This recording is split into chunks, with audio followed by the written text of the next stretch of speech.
Have you ever wondered how a single name could save the day? Well, this is the story of Rumpelstiltskin, a tale of riddles, courage, and a clever young woman who outwitted magic itself. In a small village, where life was simple and days were filled with hard work, one young woman's life was about to change forever. When her father made a bold promise to the king, she was thrust into a magical world where the stakes were higher than she could ever imagine. Before we begin this magical adventure, make sure to like this video and subscribe to our channel for more enchanting fairy tales. Don't miss out on the magic. Hit the notification bell so you'll always be the first to know when a new story is released. Join us on this thrilling journey into Rumpelstiltskin, the name that saved the day, where cleverness and courage triumph over greed and trickery. Once upon a time, in a small village surrounded by golden fields, there lived a poor miller who loved to tell tall tales. One day, when the king visited the village, the miller boasted, "Your Majesty, my daughter is so clever she can spin straw into gold."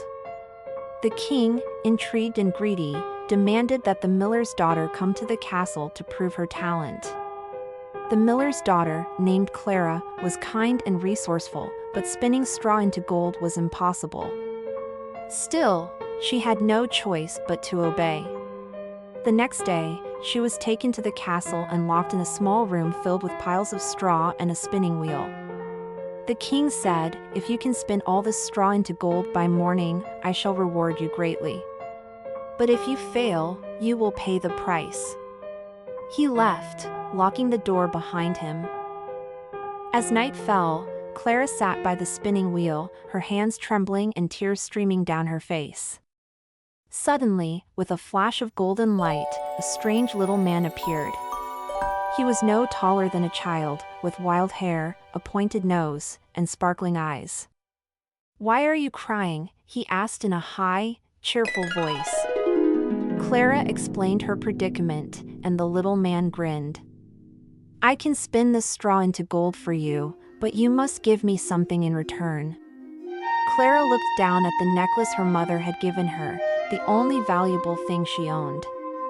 "I'll give you this necklace," she said, holding it out. The little man nodded. "It's a deal." He sat at the spinning wheel, and with his nimble hands and a magical hum, he spun the straw into gleaming gold threads. By morning, the entire room sparkled with gold. When the king returned, his eyes widened with greed.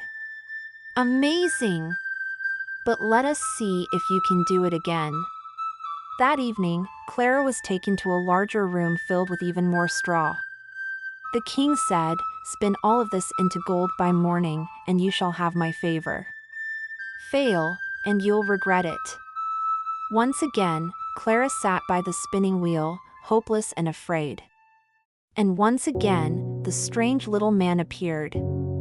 "I can help you again," he said with a sly grin. "But what will you give me this time?" Clara hesitated. She had nothing left but the ring on her finger. "I'll give you this ring," she said. "Done," the little man chirped. As before, he spun the straw into radiant gold, humming his strange, magical tune. By morning, the room was filled with gold, and Clara thought her troubles were over. But the king's greed knew no bounds. On the third night, Clara was taken to the largest room in the castle, packed floor to ceiling with straw. The king declared, "If you spin this into gold, I shall make you my queen. Fail, and you'll lose everything." Clara was overwhelmed.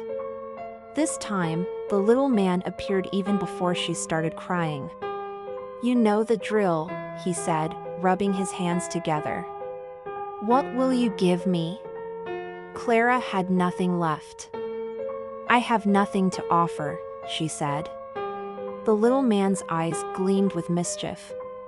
"In that case, promise me your firstborn child once you become queen." Clara gasped. "That's too much." "Suit yourself," the man said, turning to leave.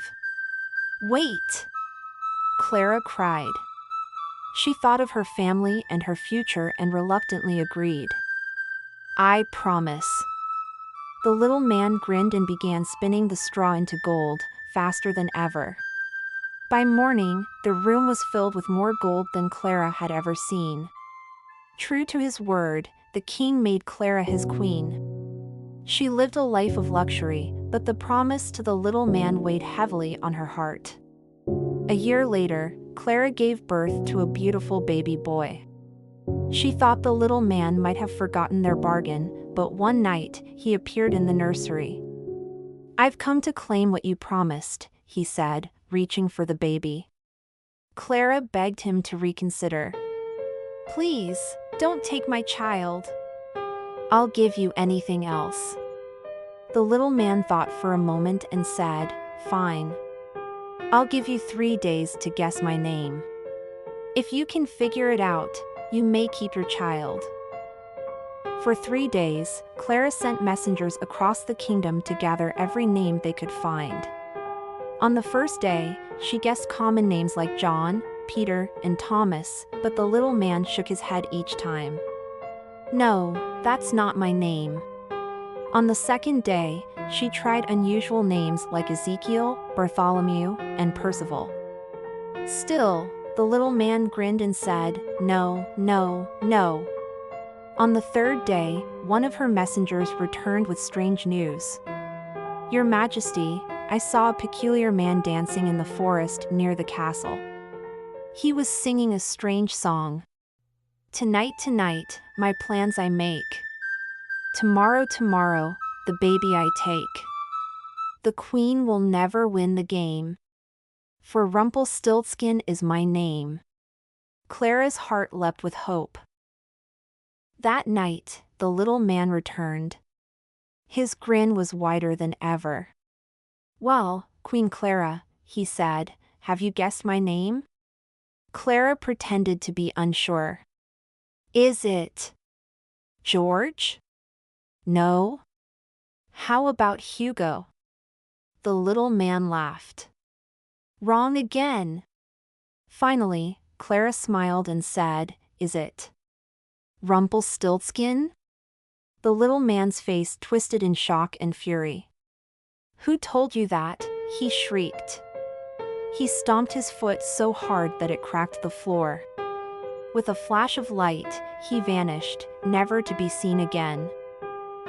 Clara hugged her baby tightly, tears of relief streaming down her face. She had outwitted the strange little man and ensured her family's happiness. From that day forward, Clara ruled as a wise and kind queen, teaching her people the value of courage, cleverness, and keeping their promises. And as for Rumpelstiltskin, no one ever heard his name spoken in the kingdom again. The end.